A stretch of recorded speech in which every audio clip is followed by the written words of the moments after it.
Yes, yes. Yes, and shit for one more time. Yes. Yes. Oh, yes. Yes.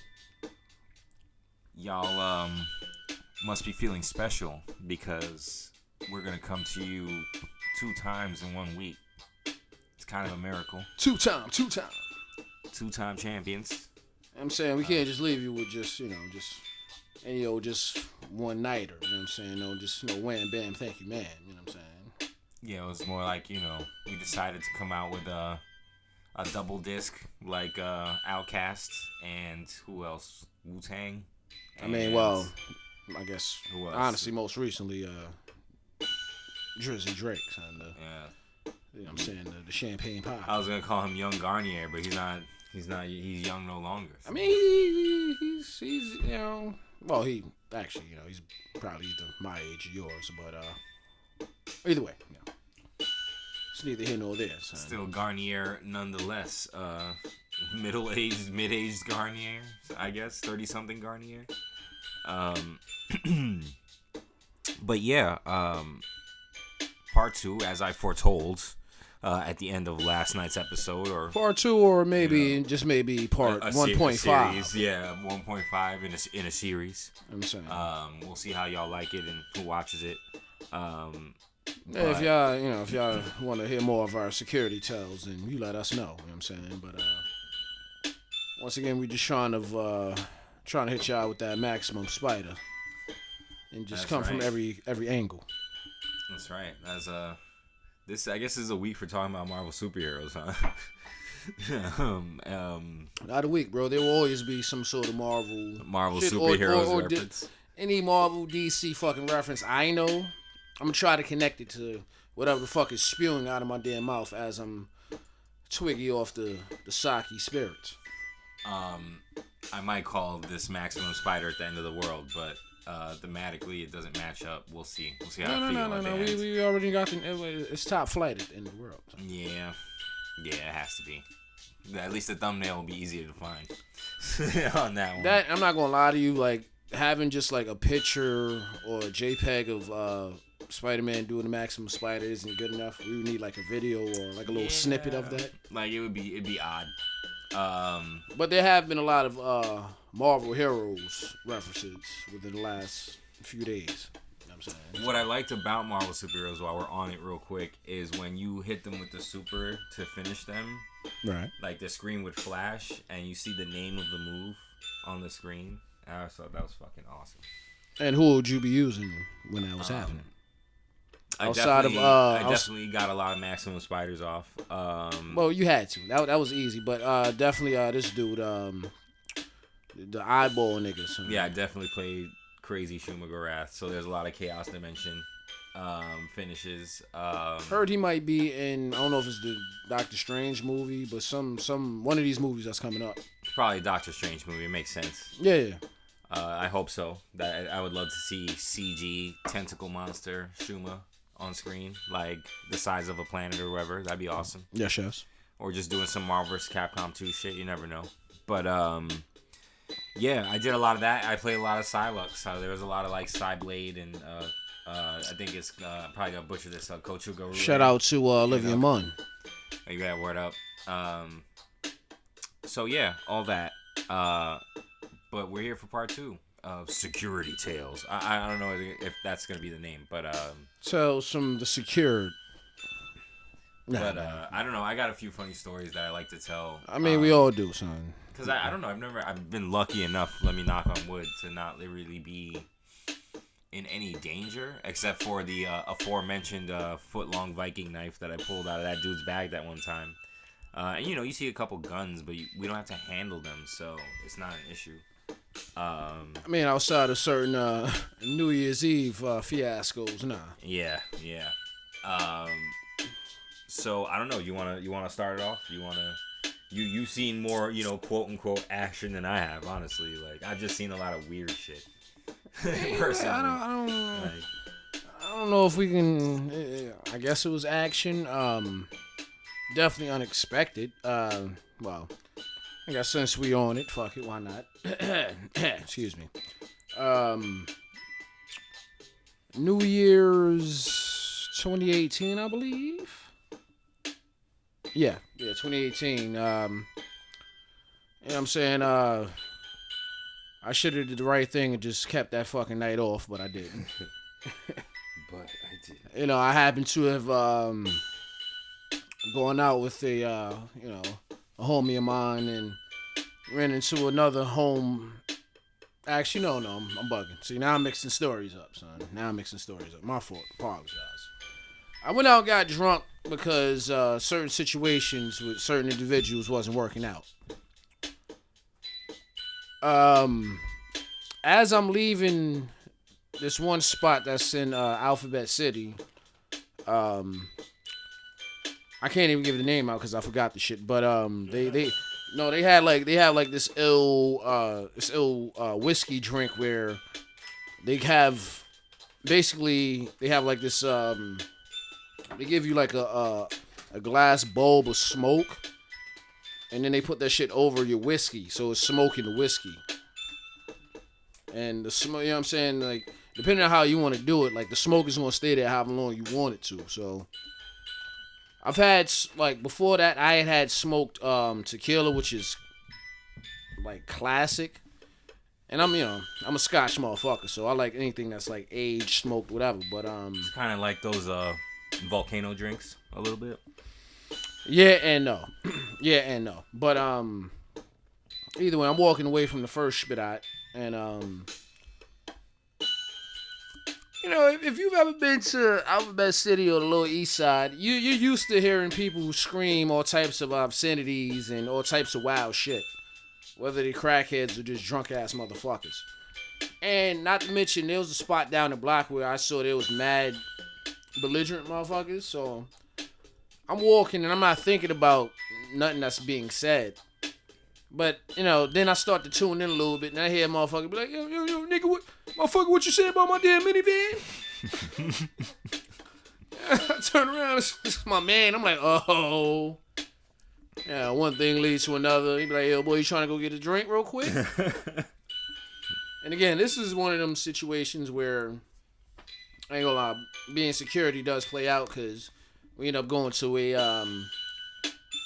an after hours, bar spot, you know what I'm saying? One thing leads to another. This dude talks me into fucking working on New Year's Eve, even though I had the night off. So hung overly, I went to the spot and, I'm working, and one of my other dudes that I knew, even prior to me doing security, he was there. And altogether we had, on that New Year's Eve, a team of 4 dudes, all right? And the spot we worked at, I'm saying, it was nice. It was fly, a little bar, but it had 2 levels. So me and one dude, we was on the top level, and then the other 2, they was downstairs working the door. And keep 100, shit was going smooth for the majority of the night. And here's, if you're like an avid partier, or if you've been to enough parties, when the whole night has been going right at a fucking party, then something probably is gonna happen towards the end. It's coming, son. No matter what you do, son. And I mean, I'd rather have drama at the beginning than know that shit is probably gonna be good money after that. But whatever. But everything I went, Gucci. You know what I'm saying? Like, it was. I'm not gonna lie to you, son. The ratio in regards to that party had to be like at least 2 to 1 in regards to the female congregation. And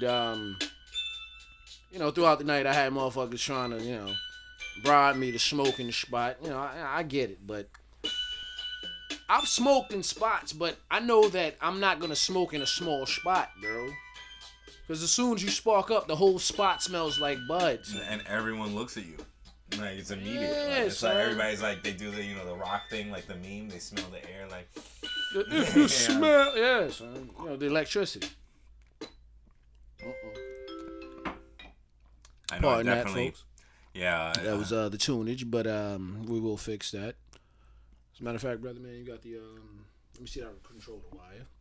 But getting back to the story, they were all right, man, for the most part.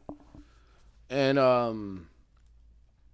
sure enough, like I said, I had to work early that next day on New Year's Day. So, I approach my boy and I'm like, yo, I gotta work, bro.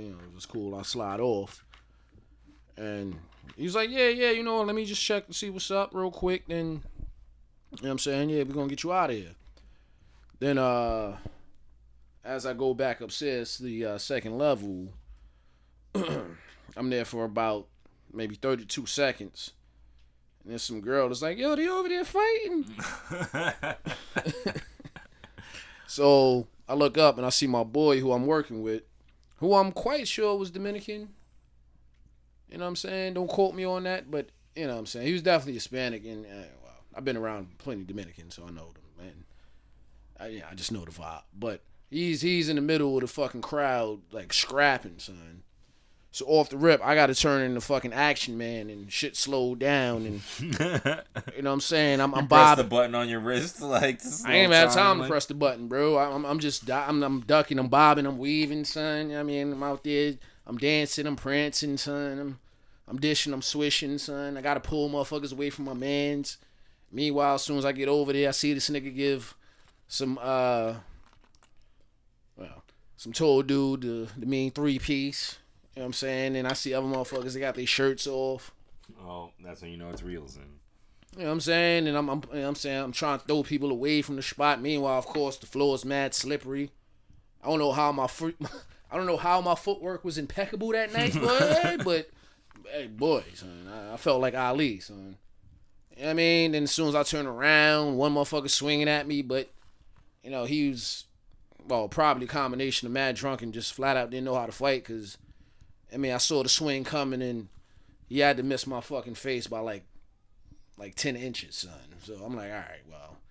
And just because he was that good amount away from me, son, he luckily missed the good counter right, son. Because if I hit him, son, I don't know what would happen, son. Then, again, I turn around again and motherfucker trying to hit me with the bottle and shit, son. It was a bit hectic, son. We just end up getting him out of the spit out, you know what I'm saying? One dude, you know what I'm saying, his whole shit was busted, you know what I mean? His whole chest was covered in blood, and ultimately, son, I see my boy that I'm working with, son, he got the lunatic eyes going on, and you can tell, boy, he's just in straight animal mode, son. He, he's basically, one of the paces from the fucking Malice in the Palace, son. And, luckily shit calmed down, but of course, the boys showed up and, they was kind of laxed about it, and yeah, then ultimately, son, I ended up just getting a good gin and orange juice at the end of the night, and they had this one joint that just kept calling the spot because she couldn't find a coat, but we really didn't give a fuck. It was like, did you not see what just happened? You know what I'm saying? I'm sorry you lost your whatever coat it was, but you ain't getting that shit back, man. There was just a hardcore match in here. Yeah, there's probably mad blood and fucking spit and or type maybe some coke on your jacket. That jacket ain't worth shit right now, man. At all.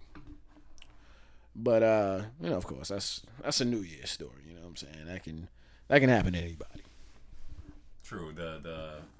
It's like explosives. The vibes are just there for something to kick off. Much like you said, it went smooth the whole night, so it was kind of the whole night, son. Destined to happen. Nah, boy, I'm in there dancing with joints, all types of shit, son. And it wasn't even a big spot, but if I have to throw the area out there, it's not too far from Webster Hall. I believe it's in between maybe 2nd and 3rd. And I want to say on maybe 18th Street, some shit like that, 13th. But yeah, just that area. That area. Man, I wish I had. Again, I've never actually gotten to any like super physical altercations. Almost, but like never.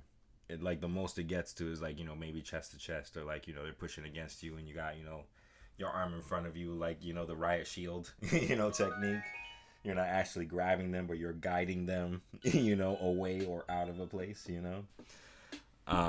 Yes. But I saw a lot of weird things, like the weird shit that people try to get away with on camera, and then you show them, and they're just still like, "That's not me. Like, I didn't do that." A favorite story I like to Playing tell. those mind games. A favorite story I like to tell was in the school I worked at, which was huge, and has many, being in music school, has many practice rooms for students to practice in. You know, playing piano, singing, you name it. And they're largely just, you know, small rooms with a piano in them, with some soundproofing, and that's pretty much it. And you can probably tell where the story's going, folks. Yeah. Soundproof. Separate rooms. Well, some, you know, but. Oh, so, yeah, that's definitely another story I got after you, son. So I would often hear, you know, I'm not even going to, like, really suspend it that much. Like, in working there, I had heard from colleagues who had worked there longer than I had about kids having sex in the practice rooms and staircases, you know, whatever. It's expected.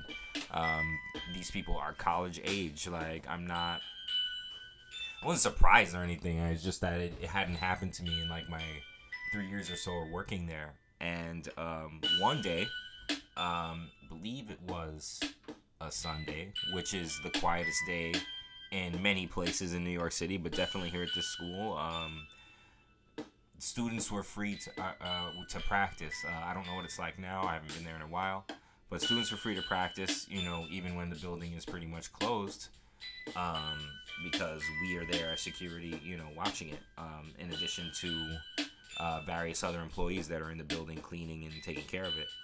So, and the campus in general. And one of my jobs is to, you know, like many security guards, is to rove or roam the campus and make sure, you know, various rooms are locked or unlocked if need be. And to check the practice rooms, because in these practice rooms, these college-age children often fuck each other's brains out inside of them. Or just, you know, do other stuff they're not supposed to do, like, you know, watch movies in there or sleep, you know. And I understand after practicing for, you know, 6 to 12 hours a day, you get tired.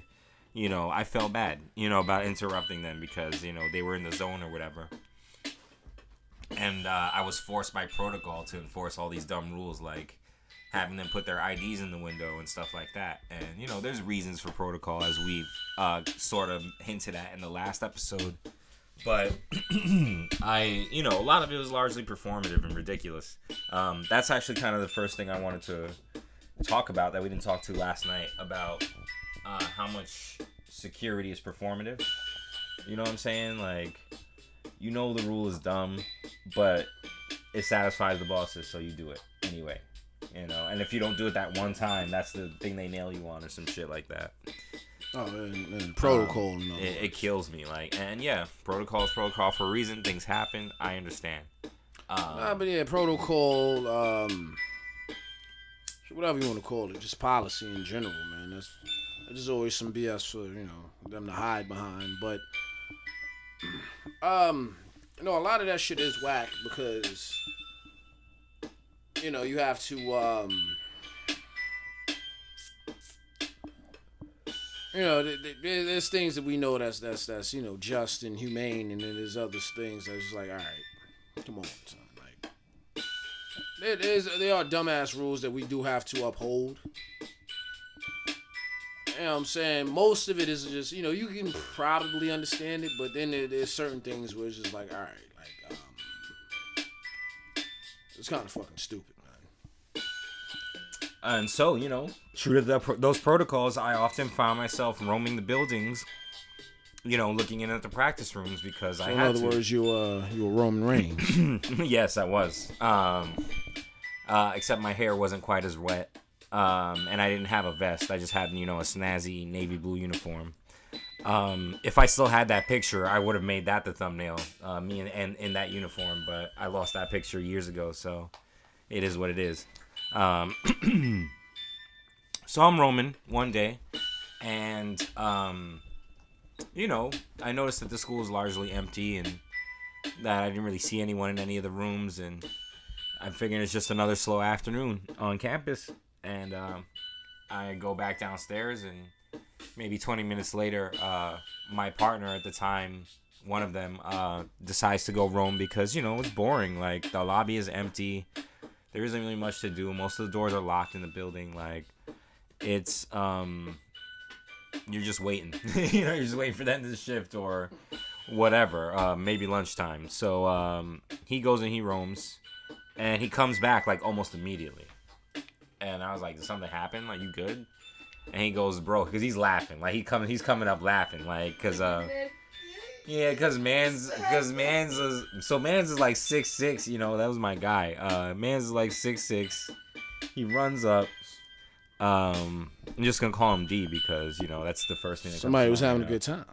He runs up laughing. And I'm like, yo, what happened? Was he laughing or was he giggling? Like giggling. Like that's actually pretty accurate. That's what I'm saying. Like he's running up like giggling. giggling. Like it was hilarious. So this big dude like running up giggling. Big 6'6" big giggling. 6'6" giggling ass nigga. Running up to me. I was like, what happened?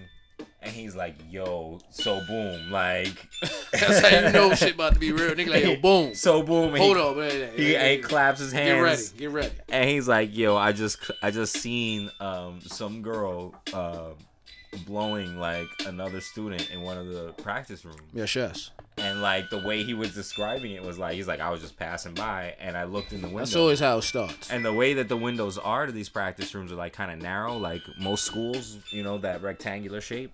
Yes. So you can't really see much of the room. No, you gotta really look into. You gotta like look into shit. So he just happened to pass by, looked into one of the windows, and that's what he saw. Just a head, the head bopping up and down. The head and movement. He said the angle was just so hilarious because the way the piano was situated in the room, you could tell like they were like at it, like they had like old hands at this. And that the angle that they were at made it so that if you didn't look closely, it would look like there was no one in the room. So they were savvy veterans. Clearly, to quote Stephen A. So I'm like, yo, I gotta see this. So I run up there. And then like creep up on the room and then like look and it's totally what it is. Man's legs is like, when you getting your shit sucks. No, he basically had his legs in the air, son. Oh, he might have been getting the rocking chair for all I know, man. Shout out to the rocking chair. Yes. But you know how your like toes are curled, you know what I'm saying? When your shit is getting killed, like it was like that. This nigga was throwing up gang signs with his toes. His fucking face, oh my god. And like, oh my god, just his face is priceless. And the head bob was there and all that. So I only caught a glimpse of it because I didn't want them to see me, because I know that if from experience, when you're in the room and you look at that window, if you see motion, you're gonna see like a person out there. Yeah. So I just like kind of glanced and then like dipped off. I was like, oh shit. Because protocol, this is why I bring up protocol. Protocol says I can't let this happen in here. But Vans is getting the sloppy head. See, like, I'm not mad at that, really. That's like, what I'm saying. Like, I mean, like, just whatever you want to call it, guy code. It was one of the students. Laws of nature, whatever you want to call it. It was one of the students that I liked. Like, we wasn't like boys or nothing, but I liked him. Yeah, like he wasn't an asshole. Nah, he was honestly, what made it better is that he like both of them were like super dorks. Like, so it was just that much sweeter. I was like, you're my guy. Like good for you, bro. Yeah, I almost just said his name. I don't want to dox a nigga. But like, we're not here to do that. Good for you, bro. Like, I was super proud of him because my fellow dork heart was like, word. Like, I want to get sucked off in a fucking piano room somewhere. Like, fuck it. All right, I can't say it in certain ways, but getting sucked off by somebody of age in a school, yes. Yeah, especially one of the teachers. Yeah, oh, well, that would have been awesome. Actually, I mean, see, and that's something else, man. We ain't gonna spend too much time on this, but I'm noticing there's a lot of sexy ass teachers these days. Huh? Now, not to say that they weren't around when we were in school, but for me, they were like,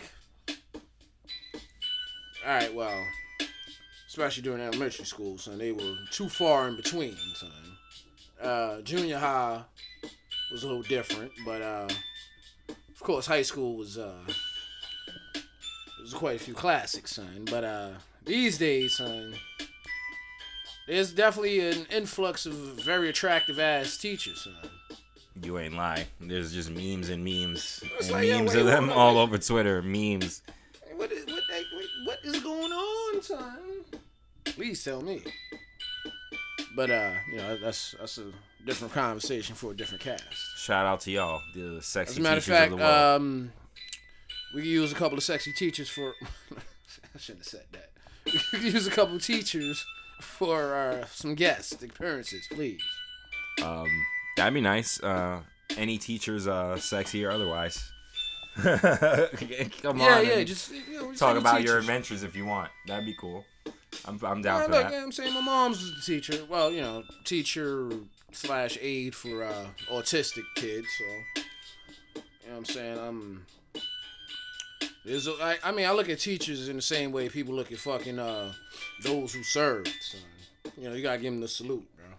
Yeah, because they're really in the fucking trenches, man. Well, shit. I mean, just to delve a little bit deeper, son. My co-host definitely got some training in that. Well, excuse me, some education within that realm. Yeah, And that's a route he thought about taking. I did. Didn't work out. Well, I mean, what is it? Only 11% of motherfuckers that get a degree in something actually work in that same field? Yeah.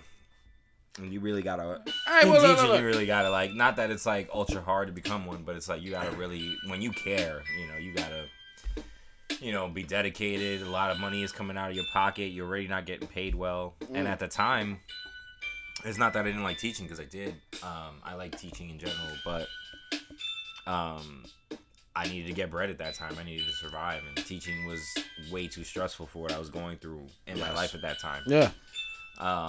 So it is what it is. So teachers, come on, please. I'd be glad to have you. It'd be great. I mean, ultimately that theme of your book isn't necessarily closed. You know what I'm saying? No, it still may ultimately get its own chapter or chapters. No, it's totally possible. But that's the whole point, though, bro. Look, I have a bachelor's in fucking business management, and you know what I'm saying, you have your degrees in education, and we're both two fucking security guards doing the fucking podcast. There you go. So life is a funny thing. I mean, well, especially being a New Yorker, son. So protocol, right? And back to guys on the practice floor. That's how I'm gonna say it, the practice room floor of the school. And I'm like, unfortunately, I go back downstairs. I talk to my partner. I'm like, unfortunately, I don't want to do this, but I have to do this because if they go back on camera and they see them going into that room to do that and we don't report it, like, they'll fry us for that. For sure. And in hindsight, we probably could have let it rock. Realistically, because one, they were boyfriend and girlfriend. Like, it wasn't like some grimy shit or some assault or nothing like that. They were two consenting. They were very young tactful people. with their shit, son. Yeah, they were real smooth. They were tactical with their shit. They were real quiet, real smooth. I mean, that's how you gotta be there, because there were a lot of cameras on that campus. So I was like, you gotta report them, sadly. And so he went, he found them, he reported them. We reported it to our boss, who laughed about it. And I was like, who wouldn't, bro? Anybody that wouldn't laugh about that is they are very booty hole tight, and they're not getting they're not getting thrashed the right way. What's funny about that is my boss was like that, but I knew him well enough to know that had we not reported it, he would have been even more tight. So I just took the risk. And fuck security. Whatever you do, whenever you make your superiors look good, they fuck with you. When you don't make them look bad, boy, they love you. You know what I'm saying? Well, that wasn't the case for this one, because he's just a hating ass nigga. But well, you had but see, that's the thing. I didn't help matters with Not even that. You had just been put into a culture that was already established, and I mean, shout out to the Lost Tapes, but you definitely had at least two casts where you had alluded to all of those transgressions. Yeah. Outside of the job. But regardless of that, son, I can understand where it's just like, all right, there's the culture that's already established, and there's a lot of complacency involved. Not like complacency and a lot of fucking ego, son. That's the main thing that a lot of people don't get, son. Like, when you do security, it's supposed to be about teamwork, communication, and shit. Just overall, let's just get the job done. Then after that, it is what it is. But that is often what I say.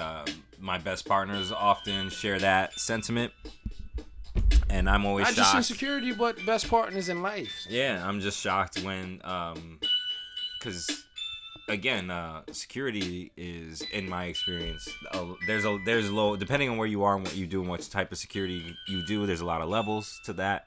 I'm trying to get up to certain other levels with that. Yeah, you know what I'm but saying? largely it's a lot of like kind of waiting and watching, and that's it. Observation, yeah, but. Well, all right. See, the way you said it, it made it seem like, you know what I'm saying, we just waiting around for something to happen. No, but it's more like you said, observation is a better word. You're just kind of like observing patterns and like figuring out, do I need to do my job right now or not? Like, it's not like you're not doing nothing, but then there's, times where you are just doing nothing because there's nothing to do. But I don't want to lose the thread of the story. The reason why I told this practice room story is because the second half is the spice of it. So after we reported them to my boss, and nothing really happened to them, thank goodness. It wasn't a big deal. So it's like, all right, great, like something to laugh about. And like when I would see them in the hallway, like kind of nod at them and like smile, like what's good? That's Star Wars shit. What is that? Star Wars.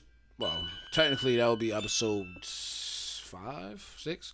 Yeah. But what I'm saying, the Billy D shit, son. Exactly. Oh, the Billy D Family Guy shit, the nod, son. The nod. And it was whatever. So fast forward to the next weekend. Shit, it wasn't even now. It was like a couple days later. It wasn't even the next weekend. A couple days later. That's what I was about to say. But it was a full week of just straight.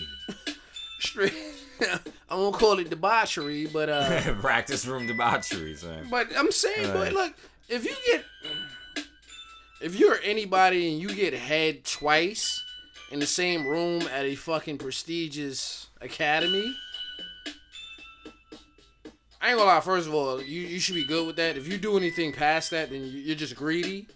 But I'm not gonna lie to you, boy. If I get head twice in the library, son, that's amazing. Especially if it's from the librarian. So, especially if she's from Liberia. From Liberia. Librarian. So fast forward to a couple days later, I'm working. It's near the end of my shift. I was the mid-shift guard. So I was usually working 12 to 8 or something, some variation thereof. 1 to 9. No, you were... That's what the restaurant service industry calls the volume shift. There you go. I hated that shit, but at the same time, the dollars do stack up, but sometimes you just want to leave. So. And it's horrible because the morning, especially there, was peaceful. Yeah. There's really not much to do except for opening the place up, lights on, all that. Yeah. But nothing really. It's too early for shit to pop off. Everyone's tired. Shit don't get shaken till I get there. Right when I get there, it's noon. Whatever pissiness was building up over the course of the morning is now thrown in my lap. Then you got to deal with the pissiness coming in for the evening. Yeah, I do. I may have to stay longer in case my fellow relief guard is late because I was the reliever. So. Then you dealing with all those individuals that have their little early day jobs and they come to school, come to class for later, the later class. Yep. That was one of the reasons. That's another story I could tell in a second. That I got fired ultimately was dealing with those types of people. All right, no, you give that after I give my head story. Well, not my head story, but I was going to say, did you get head? I didn't get head. Did you get head in the library? No. So no, here's the payoff, guys. I swear. So a couple days later, let's call him Lee. Lee comes in with his girlfriend, hand in hand. It was so cute. They were clearly super in love, and little dorks. And they come in hand. And I was always be eyeing them because I was mad suspicious of them after we caught them when they would go to practice. Obviously, I'm not gonna hawk them or anything or like be on them. But the eye is there. Yeah, I'm like, all right, like I gotta be ready for y'all to pull some shit. And I don't know what it was. Like they came in hand and they were smiling. It was great. And they go upstairs together. And something just told me, this is the one, like that you gotta go like check. Shit was going too slow. So I waited a while. I waited a couple minutes. I don't know what told me. I just felt it. I couldn't tell you how I knew or what I felt. I just knew it. I felt the pheromones in the air, son.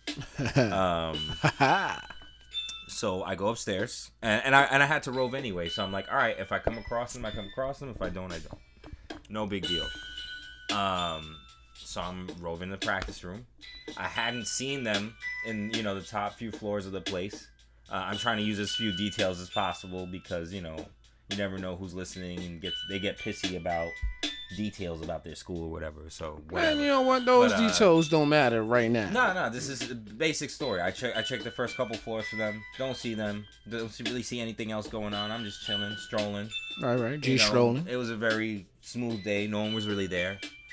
And I'm on the practice floor, and as is habit, I check every practice room when I'm patrolling because sometimes, as I mentioned a couple minutes ago, kids sleep in there, and they're not supposed to do that. Because practice rooms are kind of like a hot commodity there, obviously, for obvious reasons, because people need places to practice. There aren't that many in New York City in general, much less a school for music. Apparently, yeah, I mean, they pretty much are living there. Yeah, they do. Many of them do. And again, it's admirable. That's how you gotta be to be good at what you do. To get in there, much less stay in there and like graduate.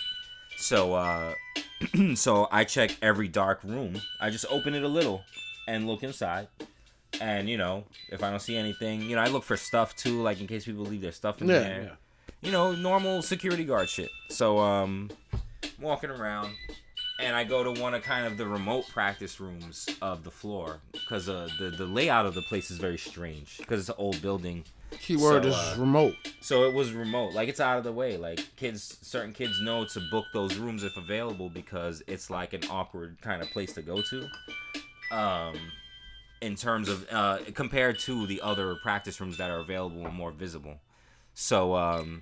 But for us, there's a camera there. We can see that hallway, so it's fine. Like, it's not like a blind place. Right.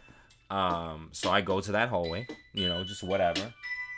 First practice room I walk into, and you said all of these practice rooms and whatever are soundproof, right? Roughly, not incredibly, but roughly. Like you can still hear the music coming out of. You can still hear people talking and singing and whatever. But that's why I asked. Were there any sound effects before you walked into that? No, this is the best part of the story. Yes. Because they were quiet, dude. Like I walked. All right, in, so that means there was some mediocre head being administered. No, it was better. I hit my ID because they had ID locks in that school. Yes. I hit my ID lock to walk into that room. Right. And immediately to my left, like down at my knee level, I look down. The lights are off. The lights in this place are motion sensitive, so they go on as soon as you come into the room. So my first red flag was the lights didn't come on as soon as I walked in here. Mm-hmm. And then I looked down to my left to see Lee, like basically tagging his girlfriend like doggy style on the floor. Next to the piano, like mid-stroke, and all of us froze, like as we like met eyes in the darkness, because there was enough light from the hallway to see the shit happen. I'm saying, and I was like, "Oh shit!" Now, and I had to, maintain my composure because it was hilarious. Because it's two small Asian dorks. Totally banging it out on the floor, like in this practice room, and they was getting it in. So. And I had worked there, like I'd said, a few years, and I never ran into anybody. having sex, no staircases, no places, no nothing like that. I had clearly been in places that people had just fucked in because you smell it. Wow. But I clearly had just missed it. You know, I just walked in and it happened already. Just walked in and caught there was sex in the air. You know. So Lee is stunned. Like we're all like kind of stunned. Like it's this awkward moment where we all freeze. You know what I'm saying? And he's trying. You could tell he is running through his mind to try to come up with some story, some plausible explanation as to why and how this is happening. Yeah, bro. Like, you know what I'm saying? Once your dick is out and you caught, it's just... You know. I don't know what story you can... It was... I don't know what you could come up with. Oh, it was so good. So he says to me... I was just helping her change her clothes because they had a show that night. I was just helping her change her clothes for our performance tonight. But your dick is out, bro. Is the best he could. I didn't see his dick. Okay. Because remember, the room was dark. Like, I just saw enough to know what was happening. Like, I basically, you know, you guys can't see me, obviously, because it's audio, but I basically saw him, like, waist up, more or less. Yeah. Her bent in front of him, like, you know, hands and knees. Like, her looking up at me on her hands and knees. With the like, oh, no. The shot cat eyes. It was hilarious. Fucking hilarious. And him just, I'll give it to him. I'll give it to you, Lee, wherever you are today. I hope you're, like, a famous musician, both of you. Son, Big Lee. He scrambled for something, and that's what he got. I was just helping her change clothes. He just said it like 3 times in a row, mad fast. Like it was gonna stick the more he said it. I was like, yo, Lee, boy, your lies are terrible. For real, he's been better off just being like, yo, boy. He's like, I'm not lying. Like he got somehow managed to get defensive as he's like pulling himself out of his girlfriend, and they're scrambling to put their clothes on. You see that, boy? Like you fucking, son. You fucking. And I was trying so hard not to laugh. Just listen, boy. Like, just leave right now, and we don't. I'm not gonna say nothing, boy. You ain't got a lot of me. I was like, yo, I'm gonna go. And he's just still stammering. Like, he's sticking to the story, man. I appreciate his commitment. Like, he was just like, I was helping her change. I swear to God. Like, I swear to God. I was just helping her change. That sounds like a lot of excuses I've heard. I was like, she said no thing. No, nothing. There was nothing she could say. She was quiet. Like, it was hysterical. I was like, look, guys, like, I'm going to go. And don't be here when I come back. Like that's it. Like, and you know what? That's a good segue into my stories. Yeah, it was great. This isn't a story of.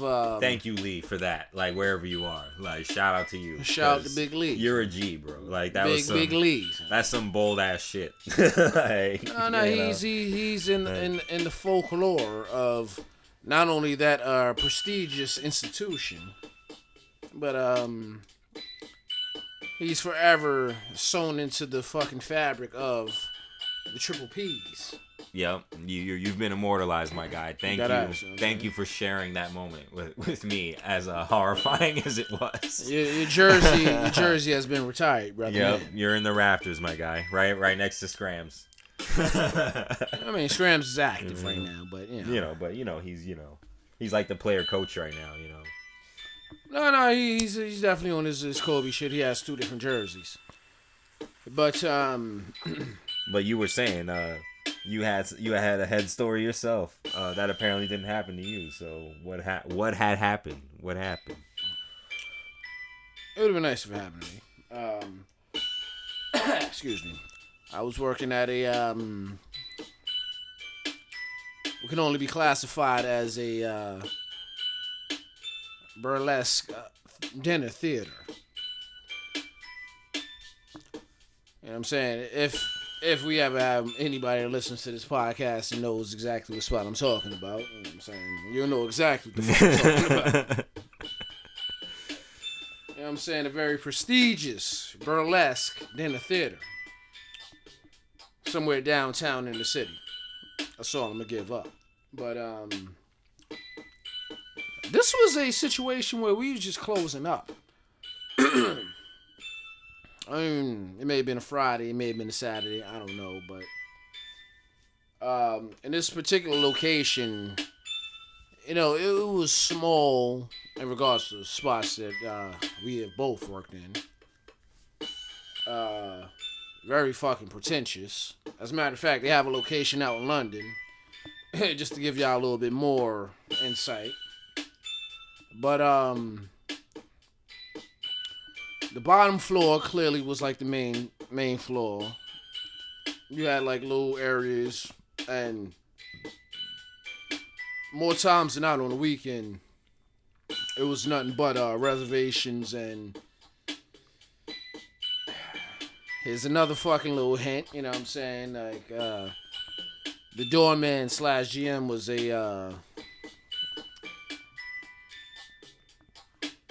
we'll just call him an asshole. So. You know what I'm saying? I got swung on and almost maced because of this motherfucker, but that's neither here nor there. Upstairs was very I'm saying it was alright, you know what I mean? Because you had again, much like anything that you would consider to be VIP, you were away from the madness and you could be above the shit. So, you know. That's why a lot of motherfuckers felt like they were the shit for, being up there, but like cats, like when cats are up high judging you. Kinda sorta, son. But either way, upstairs area had a couple of different sections. There was a little bar up there too, but they had maybe 4 or 5 sections where it was you could just isolate yourself. There was a curtain, you know what I'm saying, being there, whatever. And oddly enough, again, I guess, again, I had, for whatever reason, whenever I show up to a spot, that's when all the crazy shit ends. But, on this night, you know what I'm saying, we trying to close up, make sure shit is cleared, and I go to, the smallest area upstairs and, pull the curtain back, and, you know what I'm saying, your man is getting some really, really, really nice wop doodle, son. You know what I'm saying? How good were the up downs? All I'm gonna say is the rhythm was there, son. The Rhythm Nation was there, son. And I'm like, alright, we closing up. You know what I'm saying? Clearly, I'm not gonna stand there and wait for them. You know what I mean? It's whatever. I close the curtain. I go back downstairs, and I don't even know if they really finished up or not, but they both came downstairs, and the first one to come downstairs was Shorty, and she tried to give me a pound, son. I'm saying? So, you know what I'm saying? I'm like, nah, I gave her a fist bump. First of all, why the fuck are you giving me a pound, man? Because you let him finish, son. She appreciated it. It was weird, son. Then your man came downstairs and he tried to give me a pound, and once again, I'm like, yo, fist bump, brother. But and I'm like, alright. But no, I'm saying I've seen some good head administered in my day, and, Shorty was definitely going ham, son. So, that was definitely one of those, son. Yep. It's funny. I saw more of this stuff working as a guard than working in a whole strip club. You know what I'm saying? It was in multiple strip clubs. Excuse me. No, but I mean, and that's why everybody that works in the spot wants. I guess what was that? It's Covey, baby. I touched upon this, but everybody that know what it is, they want to be cool with security. And it's funny, doing security now and knowing me back in the day, and I can't front I wasn't trying to do the same shit. But cause once you become cool with security, you kind of get a real full gauge of the spot. And the kind of the minutia of shit. So, you know Because again, everybody has to be cool with security, son. Yep, it's both nice and not, because like people will be whole dicks to you, and then like you just said, try to dap you up at the end of the night, or be like, I love you, bro. Like we got that a lot at that lounge you worked at in Midtown. Somewhere on 54th Street. Yeah. For context, this is one of those spots that we mentioned in the first episode where we worked together as guards, and it was post, lockdown. Like, this is when venues were really starting to open up in the beginning of the summer, back in New York City again. And even before, well, we still had to tell these motherfuckers to put their mask on while they was coming outside. It was a free for all, man. It really was. That's in an area that was not really conducive for that. I'm not even sure if they still open, son. I doubt it. Like, how could they really? What's the draw? Like, it's a nice spot, like it is.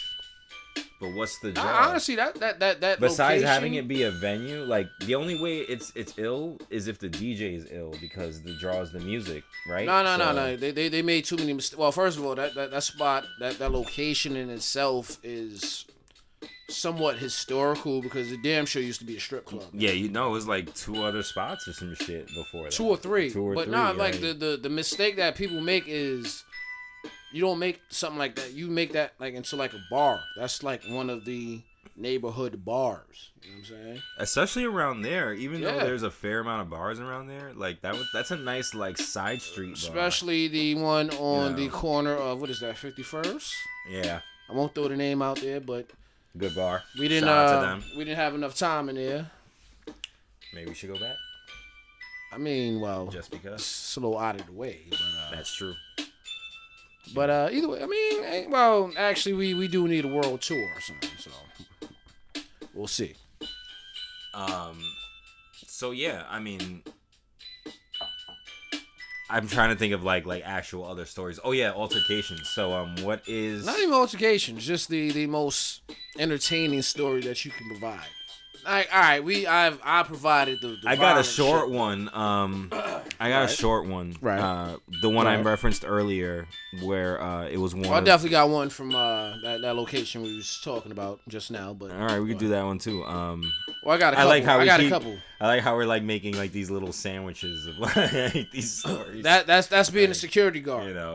Like even like riding the train out here earlier, I was trying to like think about like these stories to bring up. Then it went from like, all right, the spot we talking about, you know what I'm saying, then some shit that probably happened like 3-4 years ago, then bring it right back to like the summertime and special. Especially this summer. So again, back to the school I was at. As the bandit alluded to earlier, folks would come in for the night school of sorts.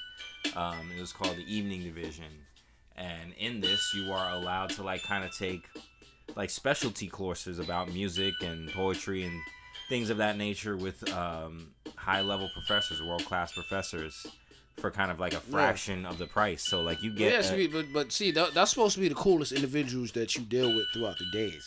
Supposed to be. You would think. Supposed to be. Except many of them were old or older. But that's what I'm saying. Like, even with that, and that has a lot to do with the institution that you was dealing with. But. Certainly, but I think even if I was in, another music school or another place like that, it's about entitlement. And in this case, true indeed. But no, like I've had night classes with older individuals.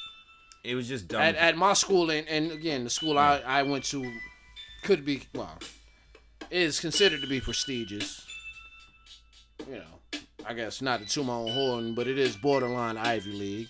They won't ever be like Ivy League, but they especially the business school that I ultimately attended. You know what I'm saying? That's one of the best in the country. But going to like those night classes with the older individuals was like not only ill because it's like, all right, you get the educational aspect of it, but you also get the practical, real life aspect because a lot of them had already had jobs and shit. Like, all right, just when I called myself trying to be an accountant. Just being in accounting classes and hearing like older individuals who were like working for certain companies, but what I'm saying, they there because shit. If they swagging right, what I'm saying, the company was paying for them to go to school, or most of them they were just paying to go to school for themselves, but they would bring like real life, what I'm saying, practical situations to, what I'm saying, the educational aspect of it. And like I said, like that's why I'm like, the night, like the early classes, what I'm saying, that's for the youngins. I don't want to say it like that, but I mean, it is like that's exactly what it was. And again, it's not so much the age issue. The reason why I bring up the age issue is because to your point, in that particular institution, the population that was coming through was mad Karens and people like that. And that was the issue, because there were plenty of evening division students who were cool. Yeah. And were nice to us and all that, and would follow the rules and all that. It'd be fine. Never had to worry about that. Yeah. But it'd be those Karens who would raise such a stink and like fuck shit up. Especially for me, that was the end of the night. You're gonna have to explain what you mean by Karens. In case you don't know what Karen is, I guess in the 2 years that word is really kind of taken off as a pejorative term. It's seen as it is, but a lot of people don't throw that out there. Son. Yeah, unless you're not terminally online, right? Yeah, pretty much. More or less. Even in everyday life, I don't really hear that too often, son. Yeah, well, I think it had its time in the sun, and like people then beat it to death. So yeah. They're still using it, but not as much of a volume. It was definitely prevalent before the pandemic. Yeah, but it definitely took off then because there were so many of them happening and so many of those moments happening. Mm-hmm. Either way, this episode isn't about Karens, or at least this part is. There are a lot of Karens, and by Karen I mean ornery, usually middle-aged white woman. They weren't always white, but more often than not they were. And these types of people feel, and that didn't say there weren't male Karens. What do they call them? Kens, right? There were plenty Kens as well. Like, I don't want to feel, I'm left like I'm leaving anyone out. I'm sure there were plenty of non-binary Karens. I don't know that we can call that. There too, Kenans. So one particular Karen one night, when you register in this place, not to really go into the guts of how they operate, but when you are a new student, they give you ID, which, to me is a fucking mistake, personally, but that's just me. They give you ID that you can access the school with, to get in past the turnstiles, that are automatic. And, at least they were at the time. Again, I don't know what things are like now. I haven't been there forever since they canned me. So, a lot of people didn't want to register. You have to kind of register with the evening division and go through kind of a process to make sure that these IDs work. As soon as these IDs work, a lot of people would just kind of skip that process, not check in.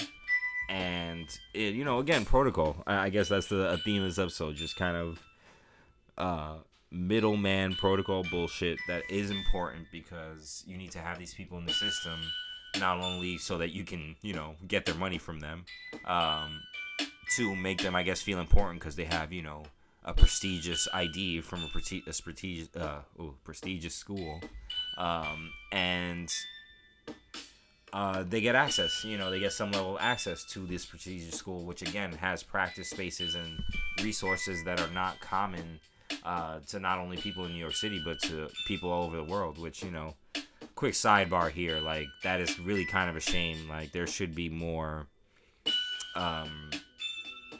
musical resources available to people, but it is what it is. That's a whole nother topic.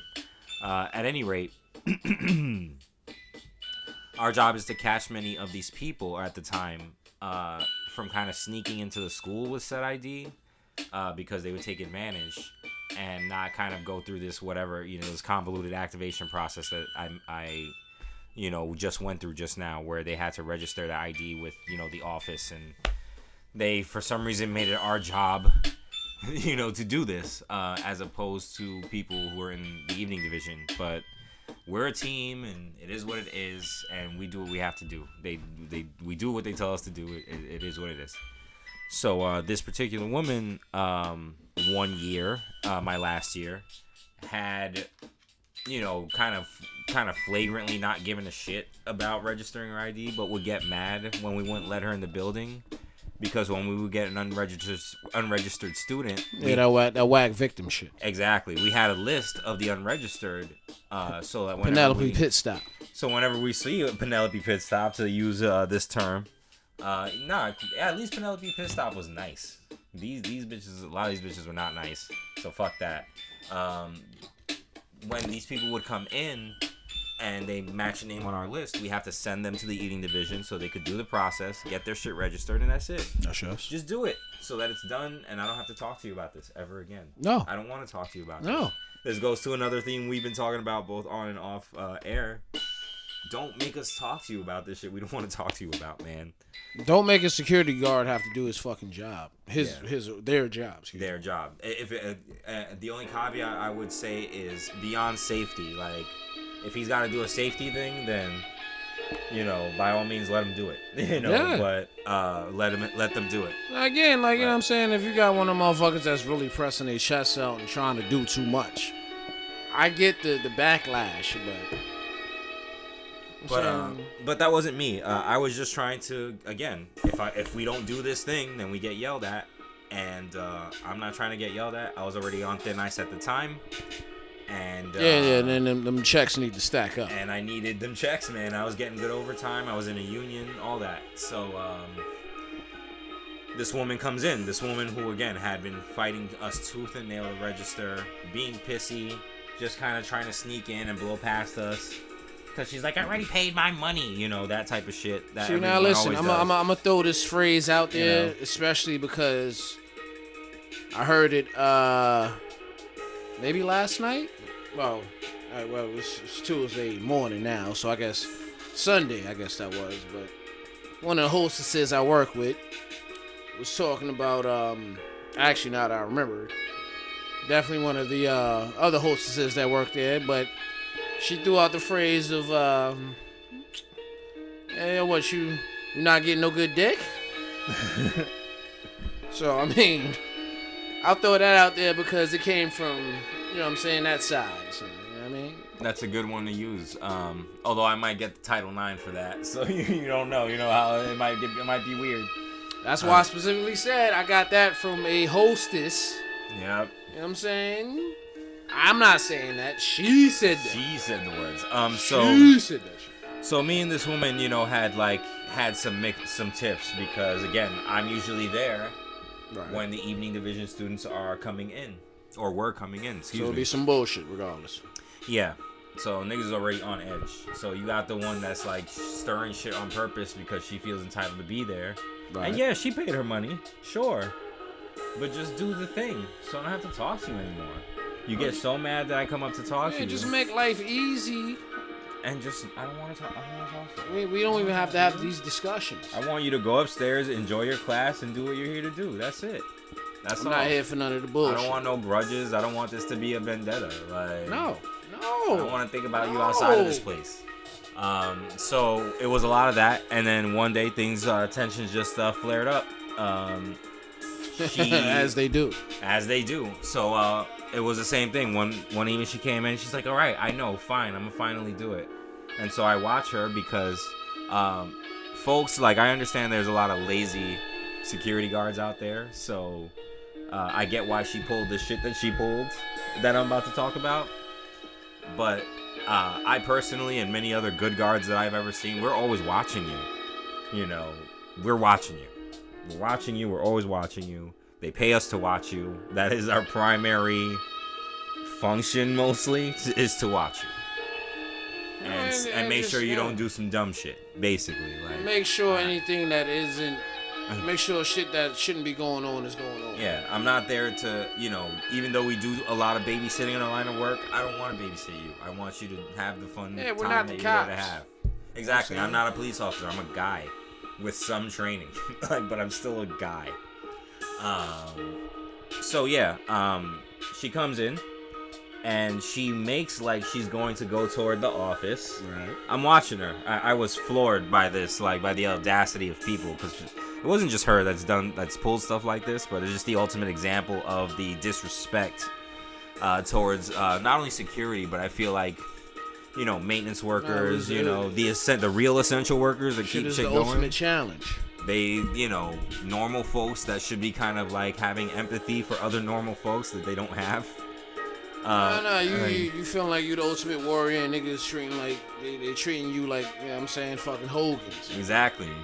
So she goes toward the office, which is in the lobby where we were stationed at, and then just kind of just does a U-turn, walks up the ramp, and goes toward the elevator toward her class. As I'm watching her, 10 seconds of action, like I'm looking dead at her as she does this, and she did it anyway. She hit you with a Barry Sanders move. I was stunned, son. It almost worked because I was floored, son. And again, I admit this, like I've admitted this plenty of times. I take shit personally. I'm a sensitive ass nigga. I'm working on it. He's a Scorpio. So, well, I mean, he's a Scorpio, I'm a Pisces, so we both overanalyze shit. Oh, man, so when I saw that, I was like, word, that's how it is? And yes. Bet your ass, I ran up on this woman. And I was like, yo, what's up with you, bro? Like, I stood in her path so she couldn't get to the elevator. She tried to walk around me like I wasn't even there. And I was like, what are you doing? So that's the testing. Yeah, I was like, what are you doing right now? And I knew that I could kind of pull this because I wasn't on camera. It was a blind spot in the lobby. And she was just like, you want me to show you my schedule? Here it is.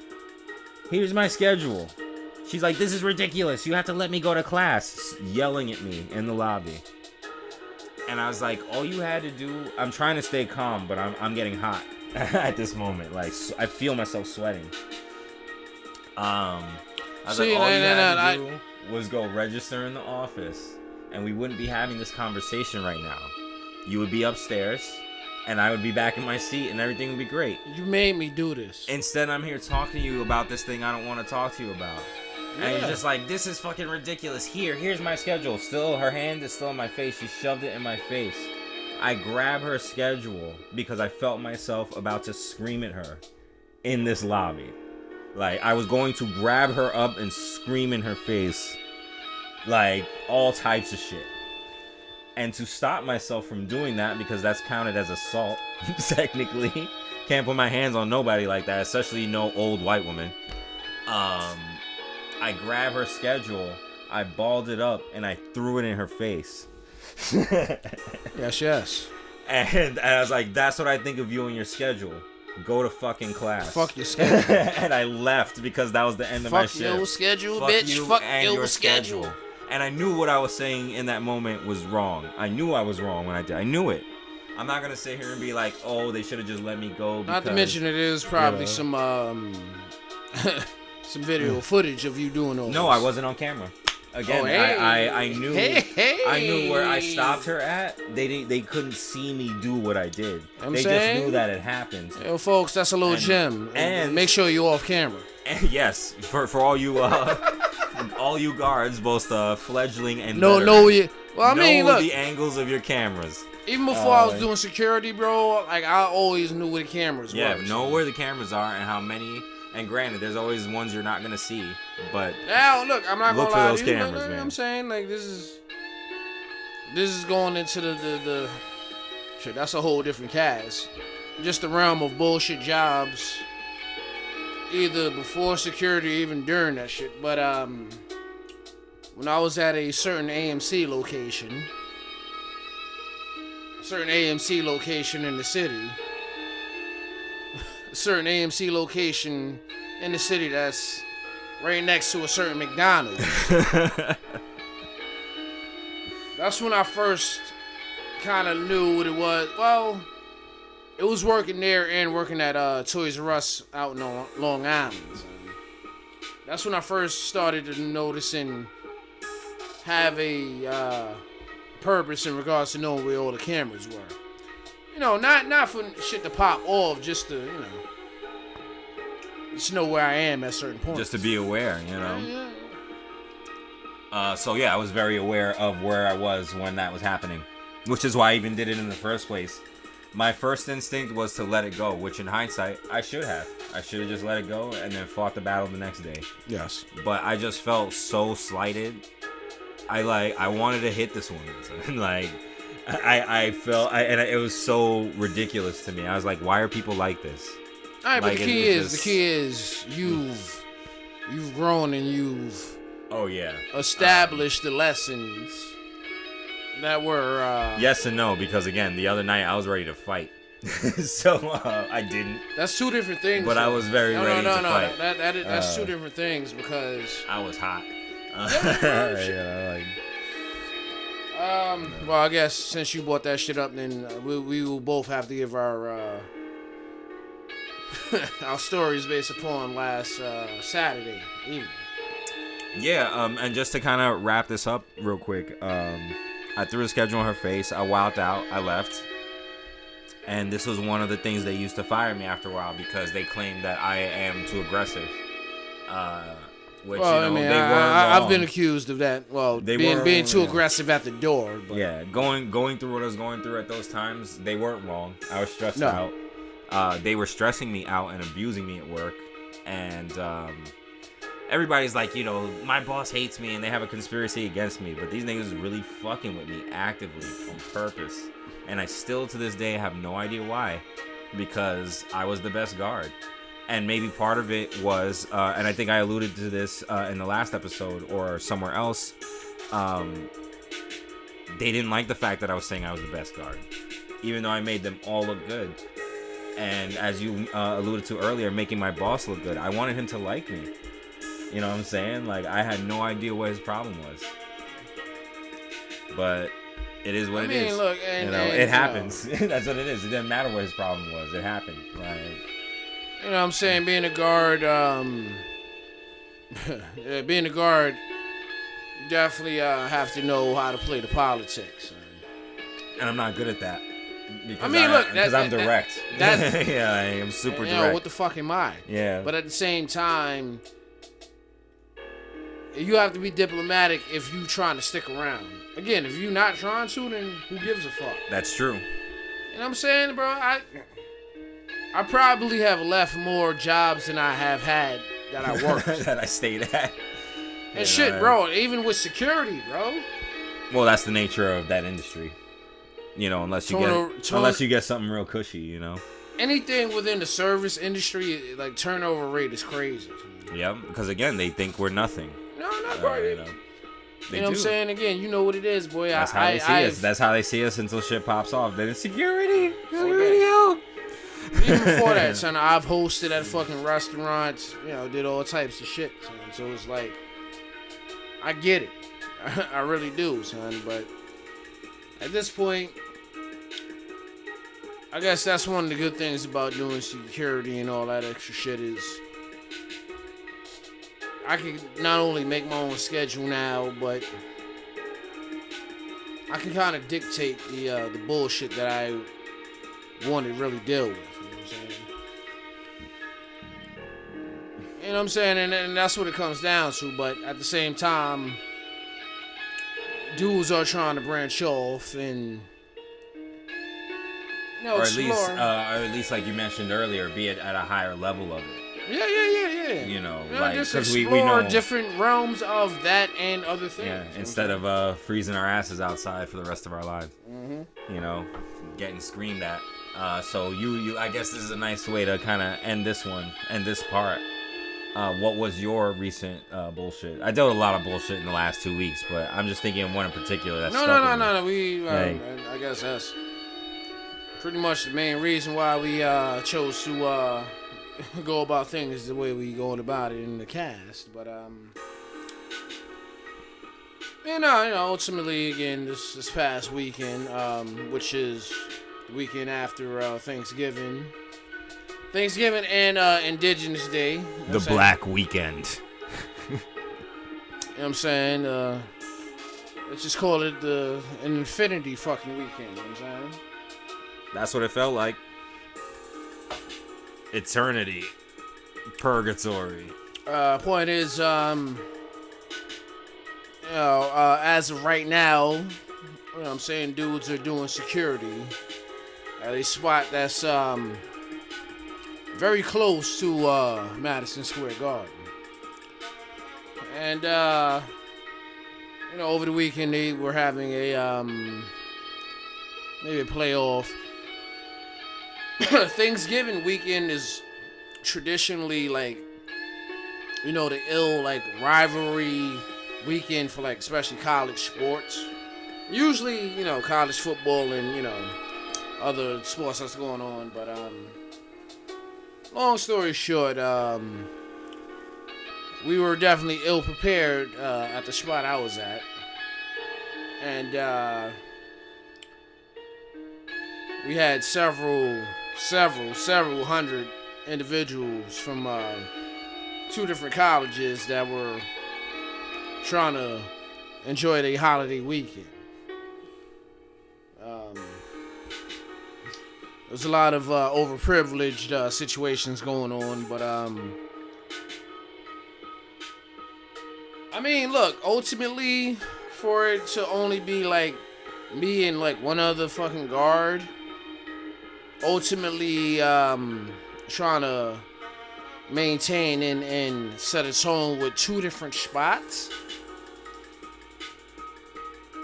Shit, I mean, I think we did a pretty damn good job, you know what I'm saying? So, it was a lot of BS, but, you know what I'm saying, once you've been doing this for a little while, you know how to hit your different Super Saiyan levels, and get those consecutive wins. Oh, yeah. But, like, you know what I'm saying, and again, bro, I'm never going to be a victim, bro. I'm always going to be a leader, so if shit goes wrong, I'm always putting it on me. That way I can attain the losses, attain the lessons, and grow based upon that. But as crazy as shit was on Saturday/Sunday morning, it was a nice warm-up for this holiday season. It was a nice tune-up in regards to where I'm working, because if you're a security guard, wherever you work, you're supposed to know the ins and outs of every section, every part of like your fucking location. Not to mention to get the chaos early.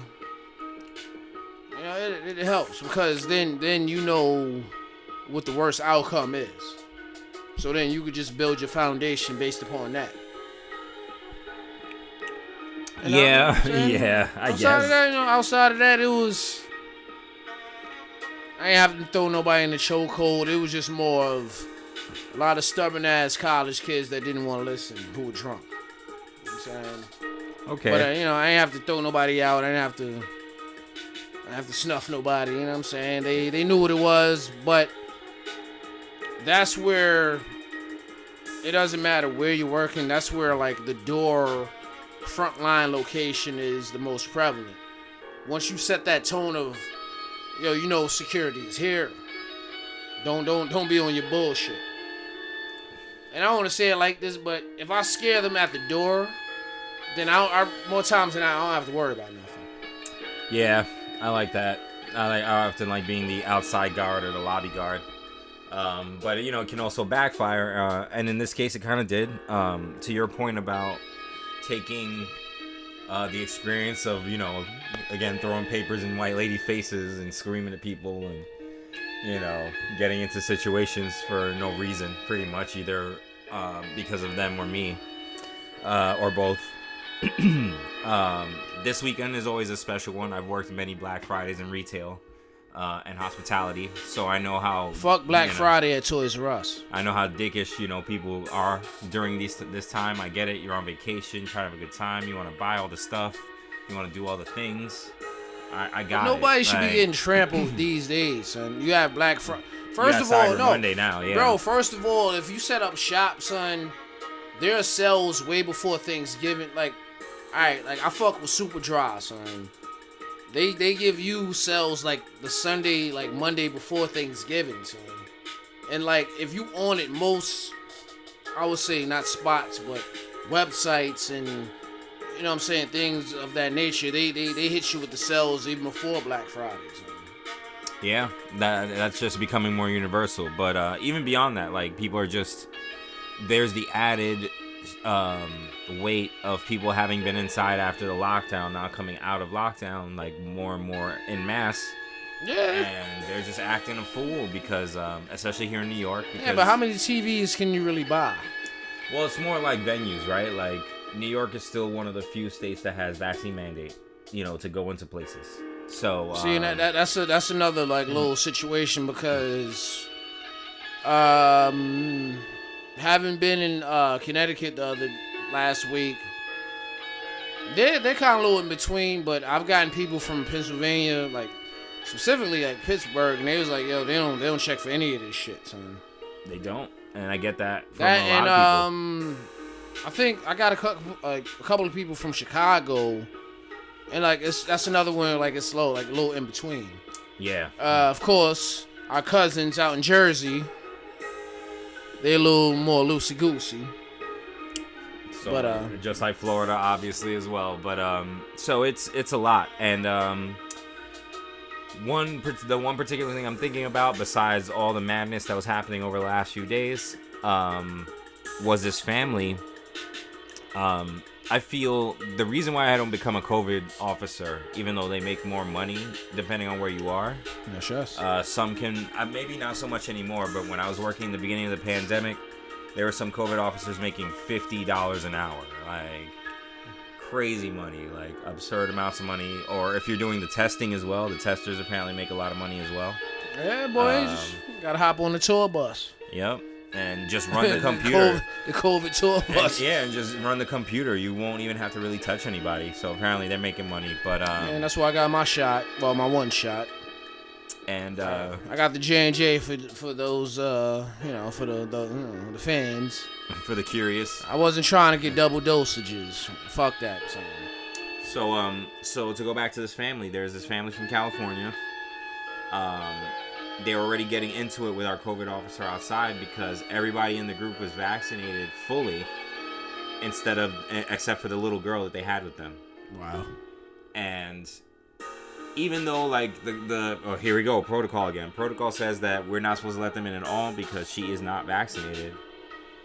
We try to give them a chance. It's like, come on. Like, we try to give them a chance, and it's like all you have to do is go get her rapid test. And in that region of the city, which is like Times Square, Broadway area, like there are mad free COVID testing sites now, like a bunch of them. And if not, you could buy an antigen test. You can get tested in Duane Reade. Like there's options. Like you can find a spot. Multiple options. And the father of the group decides to be a fucking dickhead and fight it tooth and nail instead of just going to get the test for his daughter. So he's flipping out, and then the mom in the group Karen's out and decides, like they all do, I want everybody's names here because I had to physically keep myself in between these people from getting back into the theater. Getting security guard names does not help your purpose. Yeah, but I didn't know that. But everybody does it. Everybody does it because, again, as I alluded to with that... my favorite shit is, it kind of slowed down, but... couple of years ago, my favorite shit is when they would try to get you on like real footage. Yeah, they record you. Yeah. They still do that. Nah, like I said, like it calmed down. It's still around. It has calmed down. Everybody used to do it, but now only a couple people. It's funny. I'm definitely on quite a few videos, but they got me on a video just waving at them. I really did not give a fuck. It was it's hilarious. Like, all right, you're doing this because you feel like it's gonna work, but you're gonna be screaming into the void, bro. The fuck out of here, man. So old boy's carrying on. This girl's carrying on. Suffice it to say, this is a white family from California, and I was getting tight because this dude was being mad rude to me and very aggressive towards me, threatened me, and I was like, yo, this is why I said I was ready to fight. I was like, I'm ready to punch this man in his face with his kid in his arms. I don't give a shit. And they saw me, like my partner saw me ready to fight. Another partner named D, like saw me ready to fight. They all saw me ready to fight. This shit is the reverse of. I had to remove myself from it. This shit is the reverse of a Tracy Morgan joke, son. Yeah. Ready to fight. So he's carrying on, not listening, not doing anything, and more than anything, more than the fact that they're being rude towards us and being mad pissy and all this and that, and putting hands in people's faces and shit, all type, that same shit. Like, why y'all? A lot of y'all white people are bold with your hands, like, and where you put them in these arguments. Yes. It was a lot. I'm just kind of condensing it because the general point of telling the story, besides I was tight, was I've learned from past experiences where I was this tight and ended up yelling at the person or barking on them or losing my cool or not being professional or any of that, and I just mostly managed to shut the fuck up after I realized they weren't even listening to me or not trying to listen or whatever. They don't care. Especially when they're drunk and entitled, they don't give a shit. No matter what the ethnicity. It just happens that so far in this location I've been at, 90% of this bullshit has been committed by white people because, and I don't want to say this is the situation here, but a lot of what frequently happens, not only in security, but frequently in security, you see a person who's brown talking to you and telling you no, like, yeah, or stop or anything like that. The look of hatred on their face, like, I've never been outwardly called a nigger that many times as a guard, but they stare it at you heavy, like they really give it to you. The nigga vibes were there. It was there, and luckily the situation was resolved, and luckily at this particular location in the job I work, we can call backup in the form of NYPD and other security like spots, forces, I guess you could say. Yeah. And so they handle it. And so eventually they handle it. And just what really cooked me about this situation more than anything was that let me walk into a venue and act like that. They'll beat the shit out of me and then kick me out, and they might even beat the shit out of me outside. Yeah, totally different waves. And these people were just allowed. It took us half an hour to 35 minutes to get these people out the building, which is crazy. Unheard of. Yeah. Let it be me. I'm out the door immediately. There's no protesting, no nothing. They give me the most I'll get is they'll give me my refund that I bitch for, and then kick me the fuck out. Like that's what happened. Yeah, but you gotta get the fuck up out of there. But you gotta get the fuck out. Like it took us forever to get them out of there. It was absurd. Happened again yesterday with a whole nother set of people. It's just the entitlement that people feel, and I get it. You paid a lot of money to come to this thing. Believe me, I understand. It's the apocalypse. Well, you deserve to enjoy yourself, but that doesn't mean that you can do what the fuck you think you can do. You don't want to be embarrassed. I understand all that, but you're embarrassing yourself. Yeah. Don't make me have to do my fucking job. Don't make me have to do my job. You coming here to watch a show, so the part of the job I want to do is greet y'all when you come in, and that's it. That's the genuine, like, enjoy the show, have a good time. Yeah. Just don't have too good a time, you drunk bastards. And it's rough, man. I have a few more stories at this place, but I think this is kind of a good spot to end it at because I feel the taste of the salt at the back of my throat over it. And I gotta work tomorrow. No, this is going to be a tie-in segment, because there's various stories that still were not told. Yeah, this is just the tip of the iceberg. It's just some choice cuts. I want it to be more funny than aggravated. Not that I'm super aggravated, but it's like the funny stories matter more because customer service, which ultimately this is what this is, and hospitality, is aggravating. People will always be like this. I wish it weren't so, and not everybody is like that. No. But enough are that it drains you. It really drains you. Too many. And I guess my pro tip is, once again, don't make me talk to you. Don't make me come over there. Unless you're in trouble. If you need help, I'll come help you. But don't make me come over there for some bullshit. Please. You know what I'm saying? Please, I'm begging you. I know it won't matter, but I'm begging you. Please. Yeah. There are guards that will just cut the shit. There are guards that will present that whackness. Clearly, if you're listening to us, then you know we're not that. Honestly, ultimately we just two niggas that decided to do this shit to get the bread up. So. Yeah. You know what I'm saying? So. Yeah, we're not like retired cops or anything like that. I'm saying no.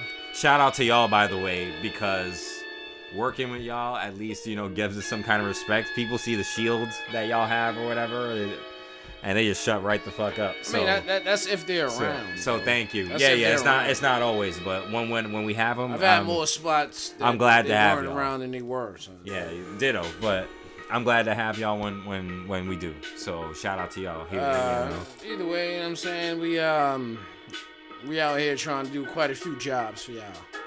We're trying to protect y'all and protect the and protect our coworkers, man. Like, yeah. I care more about them than I care about y'all. I'm sorry. Like, I care about y'all's safety, but I care about the people I'm working with because it's them against the masses. We deal with hundreds of people a day, if not 1,000. That's already established. You know what I'm saying? It's like, you're security for a certain spot. Yep. You're there to back them up more than anything else. But definitely, if y'all want to hear more of these secured stories, let us know. You know what I'm saying? We were talking about turning this into a different segment, which we have more than enough stories to handle. So,